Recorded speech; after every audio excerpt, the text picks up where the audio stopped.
પહેલગામ આતંકી હુમલા બાદ તંત્ર પણ એક્શનમાં આવી ગયું છે અને ગેરકાયદે વસતા લોકોને વીણીને દેશ બહાર કરવાની કામગીરી ચાલી રહી છે અને આ જ કામગીરી અંતર્ગત એશિયાની સૌથી મોટી વાપી જીઆઈડીસીમાં મોડી રાત્રે વલસાડ જિલ્લા પોલીસે ગીતાનગર અને રેલવે સ્ટેશન વિસ્તારમાં મહાકોમ્બિંગ હાથ ધર્યું હતું। અનેક લોકોના ડોક્યુમેન્ટ્સ ચેક કર્યા હતા, જેમાં અંદાજિત 400 જેટલા સંદિગ્ધ બાંગ્લાદેશીઓની અટકાયત કરી પૂછપરછ કરાઈ છે।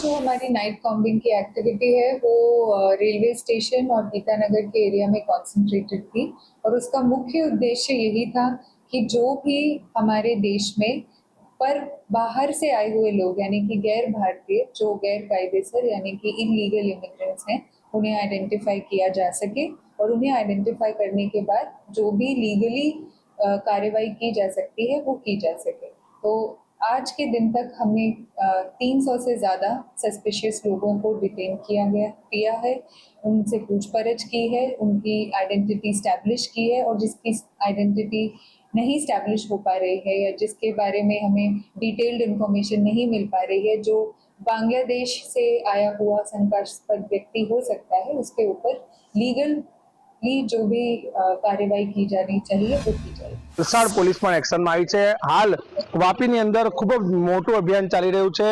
સંદિગ્ધ બાંગ્લાદેશીઓ જે છે તેઓને શોધવાનું કામ ચાલી રહ્યું છે। સાથે સાથે જે છે રાત્રિ દરમિયાન જે વાહન ચેકિંગ છે, એટલે કે શંકાસ્પદ લોકો છે, રાત્રિ દરમિયાન રખડતા લોકો છે, ચોરીના બનાવો જે છે, લુખ્ખા તત્વો જે છે, મારામારીની ઘટનાઓ છે, ક્રાઇમ રેટ જે છે, એ સમગ્ર જે બાબત છે એના ઉપર જે છે જિલ્લા પોલીસ દ્વારા જે છે હાલ સમગ્ર વિસ્તારની અંદર કોમ્બિંગ હાથ ધરવામાં આવ્યું છે। વાપી રેલવે સ્ટેશન હોય, વાપી શહેરના અલગ અલગ વિસ્તારોની અંદર જે છે જિલ્લાની તમામ પોલીસ જે છે હાલ અહીં કોમ્બિંગ કરી રહી છે, લોકોની પૂછપરછ કરી રહી છે, તેઓ ક્યાંથી આવ્યા છે, ક્યાં જઈ રહ્યા છે। એક તરફ જે છે રાજ્યની અંદર જે છે અમદાવાદ છે, સુરત છે, વડોદરા છે, ત્યાં જે છે જે સંદિગ્ધ ઘૂસપેઠીઓ જે છે તેઓને લઈને જે છે પોલીસે એક્શન મોડમાં આવી છે।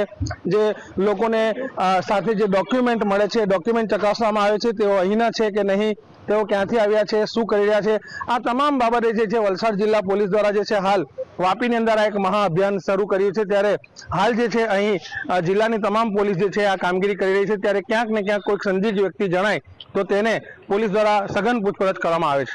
જાવેદ ખાન, સંદેશ ન્યૂઝ, વલસાડ।